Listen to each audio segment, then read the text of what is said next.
Hello students. आज हम topic पढ़ेंगे फेडरलिज्म, जो 10th क्लास का सेकंड चैप्टर है डेमोक्रेटिक पॉलिटिक्स में से। इस चैप्टर में मेन टॉपिक्स हैं federalism and introduction, federalism features of federalism, federation formation routes, what makes India a federal country, how is federalism practised and linguistic diversity of India, and last में है decentralisation in India. लेकिन इस पहले topic जो है federalism में मैं तीन ही टॉपिक्स जो है तीन इसमें से जो है वो कवर करूंगा, जैसे federalism and introduction, features of federalism, federation formation routes के बारे में डिस्कस करूंगा इस लेक्चर में। सबसे पहले है फेडरलिज्म इंट्रोडक्शन कि फेडरलिज्म होता क्या है। तो फेडरलिज्म एक इस तरह का सिस्टम ऑफ गवर्नमेंट है, ऐसा जो है गवर्नमेंट का निज़ाम है जिसमें क्या होता है कि जो पावर होती है उसको हम डिवाइड करते हैं किसके बीच में, सेंट्रल और वेरियस दूसरे जो कंस्टिट्यूएंट्स होते हैं कंट्री के, चाहे वो स्टेट गवर्नमेंट होती है या दूसरी जैसे लोकल सेल्फ गवर्नमेंट होती है। तो इन सभी लेवल्स में क्या करते हैं हम कि पावर को शेयर करते हैं, पावर और अथॉरिटी को हम डिवाइड करते हैं, इसी को हम बोलते हैं फेडरलिज्म। तो federation has two levels of government, एक सेंटर में होती है और एक स्टेट गवर्नमेंट होती है, दो लेवल्स होते हैं। बट फेडरलिज्म में क्या होता है कि states are more autonomous in nature. इसमें देखिए स्टेट और नेशनल और फेडरलिज्म, जैसे यूएसए में जो है यहाँ पे नेशनल, स्टेट और लोकल गवर्नमेंट तीन तरह की जो तीन लेवल्स हैं गवर्नमेंट के, इसमें जो है अथॉरिटी और पावर की जो है शेयरिंग हुई है। अब बात करेंगे फेडरलिज्म इन वर्ल्ड। अगर दुनिया में बात करें तो यहाँ पे जो ग्रीन कलर का जो भी मैप में शो किया गया है, these countries are having the type of federalism government. तो गवर्नमेंट जो है यहाँ की इन कंट्रीज को जो ग्रीन कलर में शो किए गए हैं, यहाँ पे फेडरल गवर्नमेंट जो है एग्जिस्ट करती है। फेडरलिज्म जो है इसके कुछ लेवल्स हैं। फर्स्ट लेवल में अगर बात करेंगे तो इसमें एंटायर होल कंट्री आती है, ऐसी गवर्नमेंट होती है जो एंटायर कंट्री के लिए, पूरी कंट्री के लिए होती है, जो क्या करती है, रिस्पॉन्सिबल किसके लिए होती है, for a few subjects of common national interest. तो कॉमन नेशनल इंटरेस्ट के जो सब्जेक्ट्स होते हैं उसके लिए वो रिस्पॉन्सिबल, जिम्मेदार होती है। उसका काम है उन सब सब्जेक्ट्स जो कॉमन है पूरे नेशनल इंटरेस्ट के लिए, उसके लिए वो काम करती है। सेकंड लेवल ऑफ गवर्नमेंट जो होती है वो होती है प्रोविंसेस या स्टेट लेवल पे होती है, जो क्या करती है कि जो डे टू डे एडमिनिस्ट्रेशन है स्टेट की, उसकी देखरेख करती है, उसकी जिम्मेदारी वो होती है। लेकिन both the levels of government enjoy their power independent of each other. लेकिन फेडरलिज्म की सबसे बड़ी खासियत ये है कि दोनों गवर्नमेंट, चाहे वो सेंटर पे है या स्टेट पे है, दोनों जो है काफ़ी इंडिपेंडेंट पावर जो है और अथॉरिटी को एंजॉय करते हैं। अब हम बात करेंगे कि contrast between federation and unitary government. तो यूनिटरी गवर्नमेंट और फेडरेशन में क्या डिफरेंस है, इनमें क्या अलग अलग है जिसकी वजह से एक दूसरे से अलग है। एक है फेडरेशन गवर्नमेंट और दूसरी है यूनिटरी गवर्नमेंट। तो फेडरल सिस्टम में क्या होता है कि जो पावर्स होती है नेशनल और लोकल फॉर्म्स ऑफ गवर्नमेंट में डिवाइड की जाती हैं। लेकिन यूनिटरी सिस्टम में क्या होता है कि सेंट्रल गवर्नमेंट होती है, जो ऑल्दो वहाँ पे यूनिटरी गवर्नमेंट जिस कंट्री में होती है वहाँ स्टेट्स भी होती हैं, लेकिन जो ज़्यादा पावर होती है that hold all the power, जो सेंट्रल गवर्नमेंट या यूनियन गवर्नमेंट होती है उसके पास सबसे ज़्यादा पावर्स होती है। लेकिन फेडरेशन में क्या होता है कि सेंटर और स्टेट दोनों इंडिपेंडेंट पावर्स को एंजॉय करते हैं, लेकिन यूनिटरी सिस्टम में ऐसा नहीं है। Powers are diffuse in the federal system. Federal system में क्या होता है, पावर्स को डिफ्यूज किया जाता है डिफरेंट लेवल्स ऑफ गवर्नमेंट में, लेकिन places it's power in one central governing system. Unitary system में क्या होता है कि जो पावर होती है उसको एक सेंट्रल गवर्निंग सिस्टम जो यूनियन गवर्नमेंट होती है उसी में प्लेस किया जाता है। उसके बाद फेडरेशन में क्या है कि लार्ज कंट्रीज जो है वो फेडरल सिस्टम को अपनाती है, तो ये लिटिल पावर जो एग्जिस्ट करती हैं कहीं, तो वहाँ पे outside the central government. Ethnicities within the country led to a federal system as their rules and laws vary।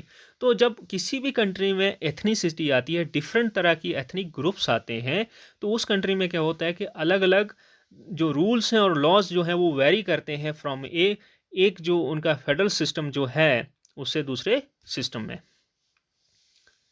क्योंकि वहाँ पे एक स्टेट है, अगर वो एथनिक बेस पे बनी है तो उसके रूल्स अलग होंगे, लॉज अलग होंगे, और दूसरे जो एथनिक ग्रुप है जो स्टेट उसी बेस पे बनी है तो उसके अलग होंगे। इसी तरह से all major decisions are made by the central government, लेकिन इसमें क्या होता है कि सारे के सारे डिसीजन जो हैं यूनिटरी गवर्नमेंट में सेंट्रल गवर्नमेंट ही सारे डिसीजंस फैसले लेती है whole of the country and even about the states. लेकिन जो है फेडरेशन में क्या होता है कि स्टेट्स एंड यूनियन गवर्नमेंट जो है दोनों जो है फैसले जो हैं वो डिसीजन जो मेजर डिसीजंस ले सकते हैं। सिर्फ जो कंट्री की गवर्नमेंट होती है, जो कॉमन गवर्नमेंट होती है जिसको हम सेंट्रल गवर्नमेंट बोलते हैं फेडरेशन में, वो सिर्फ जैसे कंट्री के जैसे डिफेंस है, सिक्योरिटी है, कम्युनिकेशन है, करेंसी, उसके बारे में वो फैसले ले सकते हैं। USA Belgium has a federal system of government. अगर यूएसए बेल्जियम की बात करें या फिर जैसे ऑस्ट्रेलिया की बात करें तो यहाँ पे फेडरल टाइप ऑफ गवर्नमेंट है। अगर फ्रांस और कुवैत की बात करें, चाइना की बात करें, इटली की बात करें तो यहाँ पे यूनिटरी टाइप ऑफ गवर्नमेंट है, क्योंकि फ्रांस में एक डेमोक्रेटिक यूनिटरी गवर्नमेंट है, कुवैत में monarchial type of unitary government है, इटली में Republic type of unitary government है। इसी तरह से फीचर्स ऑफ फेडरलिज्म क्या हैं, कि फेडरलिज्म के मेन फीचर्स जो हैं वो क्या हैं, करेक्टर्स क्या हैं, कि देयर आर 2 और मोर लेवल्स ऑफ गवर्नमेंट। को इसमें गवर्नमेंट के जो लेवल्स हैं वो 2 या 2 से ज़्यादा भी हो सकते हैं। तो इसमें जो डिफरेंट टायर्स ऑफ गवर्नमेंट होते हैं वो क्या करते हैं, गवर्न द सेम सिटीजन। तो 2 से 3 जो टायर जो होते हैं इस गवर्नमेंट के, जो फेडरलिज्म की गवर्नमेंट होती है उसमें सेम सिटीजन को सारे गवर्न करते हैं। But each tyre has its own jurisdiction in specific matters of legislature, taxation and administration. लेकिन जितने भी टायर हैं सभी टायर के अपनी अपनी क्या है, जुरिस्डिक्शन होती है। जो स्पेसिफिक मैटर्स चाहे वो लेजिस्लेशन को लेके हैं, जैसे कानून पॉलिसीज़ बनाना उसके लिए है, टैक्सेशन या एडमिनिस्ट्रेशन को लेके हैं, तो उनकी अपनी अपनी क्या है, जुरिस्डिक्शन होती है। Jurisdictions of respective levels of government are specified in constitution and existence of authority government is constitutionally guaranteed।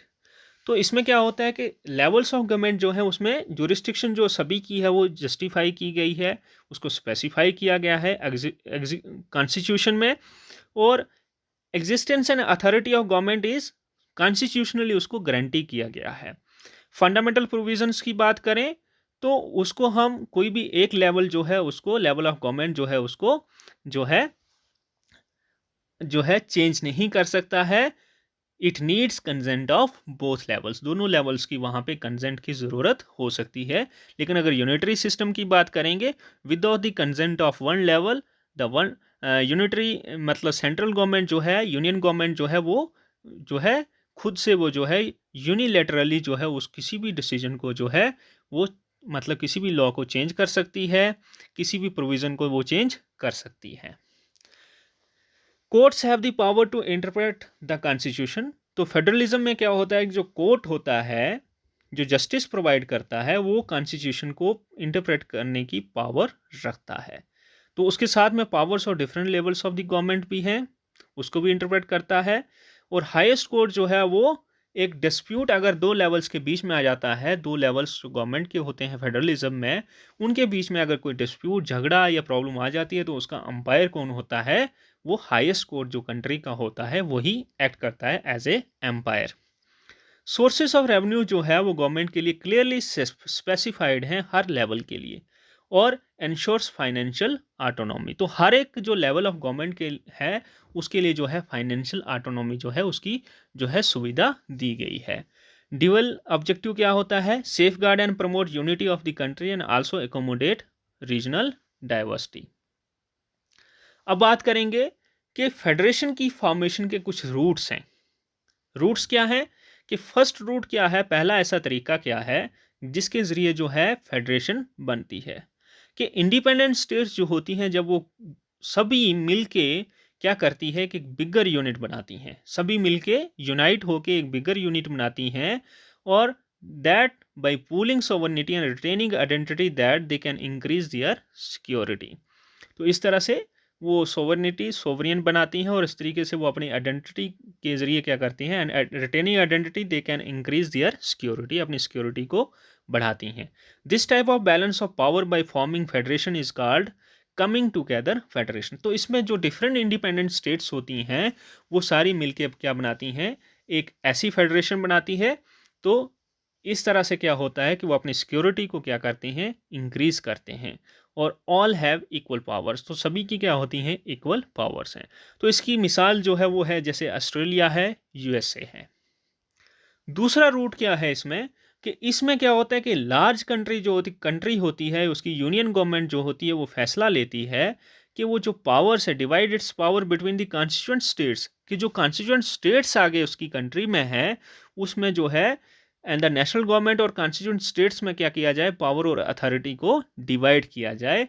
तो सेंट्रल गवर्नमेंट जो है, इसमें सेंट्रल गवर्नमेंट के पास स्टेट से ज़्यादा पावर होती है। तो इस तरह का सिस्टम जो है वो इंडिया में है और स्पेन में और बेल्जियम में है।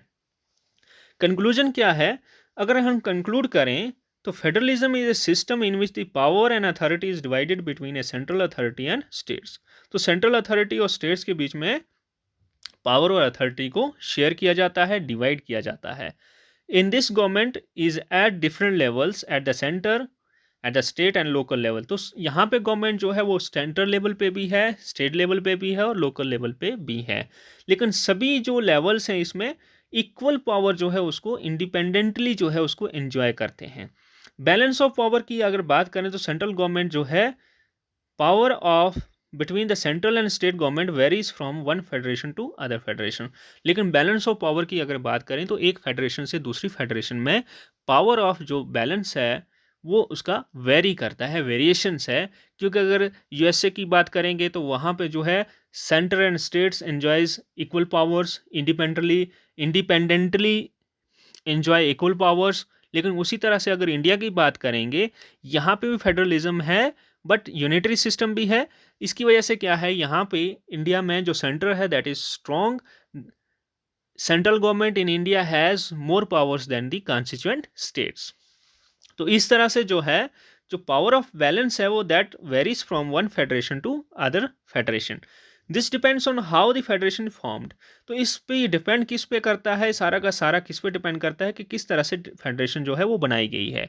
कमिंग टुगेदर फेडरेशन है या होल्डिंग टुगेदर फेडरेशन है।